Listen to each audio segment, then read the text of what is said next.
Hello and welcome to this episode of Kennedy Saves the World.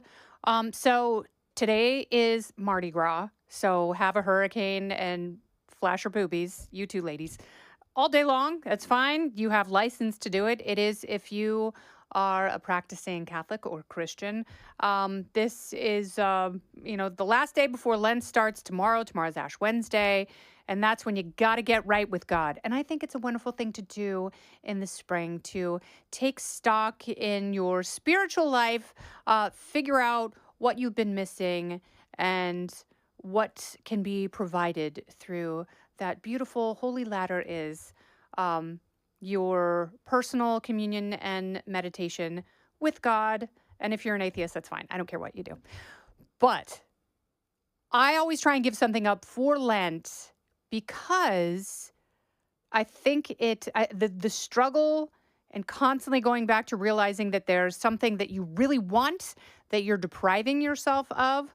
The goal is, and I talked a little bit about this with Sandra Smith when we had our Mardi Gras happy hour a couple days ago.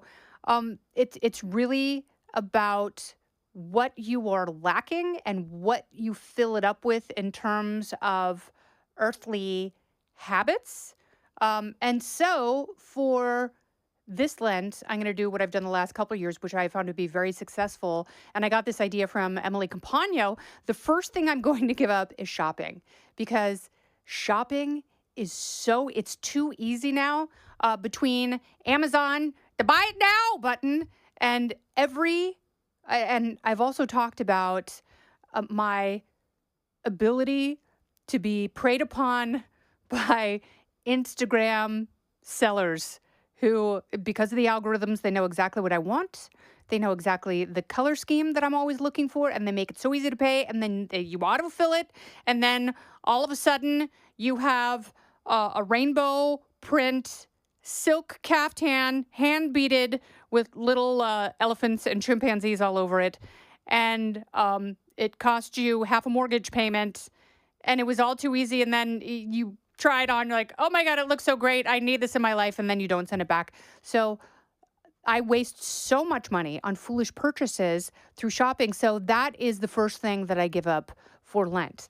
And Emily said that there are a couple of carve outs. One, if there's something that you absolutely need in terms of health, not fitness, because fitness can be a slippery slope. So at first I was like, okay, fitness, but you know that if you go into like a Lululemon or an Aloe and you're like, oh my God, that running skirt's amazing. I have to have it. I need 14 sports bras. Then, it's like $300 later, you're walking home with stuff that you absolutely don't need, that you already have too much of. So I don't think that fitness stuff necessarily counts because it's so easy to trick yourself into thinking the only way I'm going to work out is if I buy something new. So fitness doesn't count, but health does. So last year, I started to get shin splints, which means I needed new running shoes.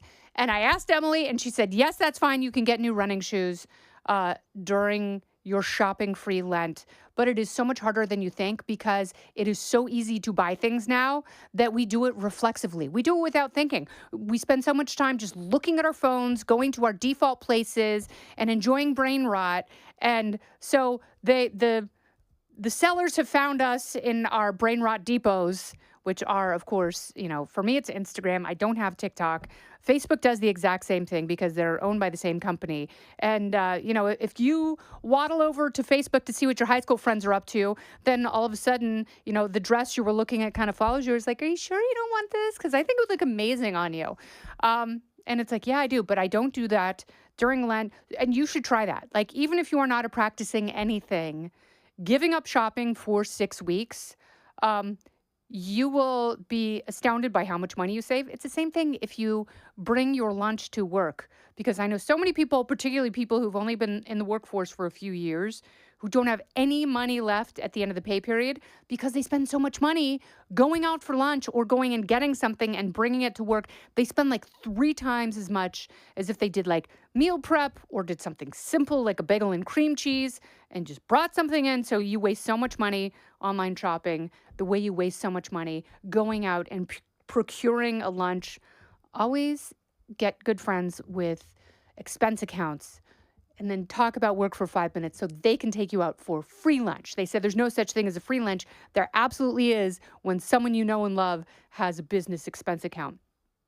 The other thing that I'm giving up is so I don't drink during the week. And so I'm going to cut down one day of drinking. So I'll be down to like a day and a half of drinking a week. And it's like trying to trying to fit all my drinking in to 36 hours is very, very difficult, but I do it for the Lord because I am such a devout woman. So I'm doing that. I'm limiting drinking into just a very narrow pen of debauchery that doesn't even span the entire weekend, and I'm giving up shopping. So I'm going to be dehydrated and dressed in burlap sacks by the time that Easter arrives. But this is the good thing about it because when you give things up and you go on a spiritual journey at this time of the year, then by the time Easter comes around, which is April 20th for the Eastern and Western churches, because I'm an Eastern Orthodox Christian, and we're usually on a different calendar because, of the Julian calendar versus a Gregorian calendar and the new moon and the full moon and Passover, and they all intersect and give us different days. But this year, we all celebrate on April 20th. So you will be refreshed. You will be renewed. The deprivation that you felt in the early days of Lent will be satisfied by the fact that you made it through your own self-created desert, and then you get to eat Cadbury eggs and ham and realize that God filled you up the entire time, even though you are poor and dehydrated. You will feel satiated and you will feel better. So if you haven't given anything up for Lent in a few years, I think you should give it a whirl, get creative, or just do the shopping and, cut out a day of drinking and thank me later because you will be richer for it in so many ways. Don't go anywhere. More Kennedy Saves the World right after this. So the other thing I think people should give up for Lent is just fighting arbitrarily about politics. I really think that we need to enter a new era where people stop trying to cancel each other. People stop forcing people into different camps if they have disagreements. And I'm talking about, the Democrat lawmakers who are going to skip the joint address before Congress tonight because technically it's not a State of the Union because that happens with every new administration. It really started with Ronald Reagan, and he was like, I still want to make a joint address to Congress. I'm new at this, and I'm super fun, and everyone thinks I'm an actor. But I want to lay out my vision for the nation because I will be one of the best presidents, one of the sexiest presidents of all time, as we established during President's Day week. So I think it's a good idea, even if you disagree with Trump, to listen to what he has to say. But Bernie Sanders isn't going to do it. Liz Warren's not going to do it. Jasmine Crockett, like a bunch of the attention-seeking progressive blowhards. And that's because they're cultists who really don't have any great ideas. They are just obsessed with dogma. And they know that if they sit and listen to a forceful, confident, emphatic speech by the president in his second term, where he has been shot out of a cannon, they will fall in love with him. And that's their worry. Their worry is not, oh, we don't want our pure progressive brains to be polluted by propaganda, which is what Jasmine Crockett tried to say. No, they know that they're so emotional that they will fall deeply in love with this president and they can't help themselves. And then when they fall so deeply in love, they're so irrational, they're probably going to strip their clothes off and try and rub their bits all over the podium. And it's like, do you want to see Bernie Sanders' old white mothballs exposed as he tries to dry hump the president at a joint address to Congress? I mean, I don't want, maybe it's a good thing that he and Liz Warren, like, maybe she's going to flash everyone for beads and wampum. These nutbirds, they truly cannot control themselves.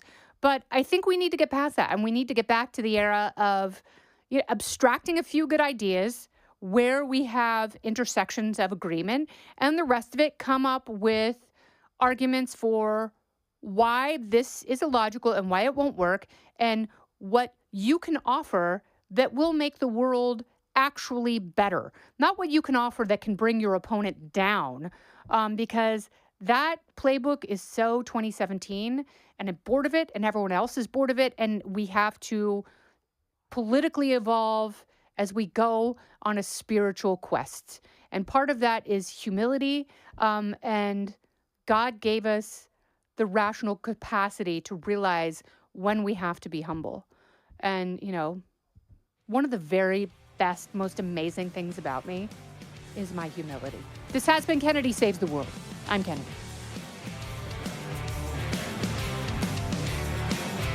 Listen ad-free with the Fox News Podcast Plus subscription on Apple Podcasts, and Amazon Prime members can listen to this show ad-free on the Amazon Music app. Oh, go ahead and leave me a review while you're there. I'd love to hear what you have to say. You've been listening to Kennedy Saves the World on the Fox News Podcast Network.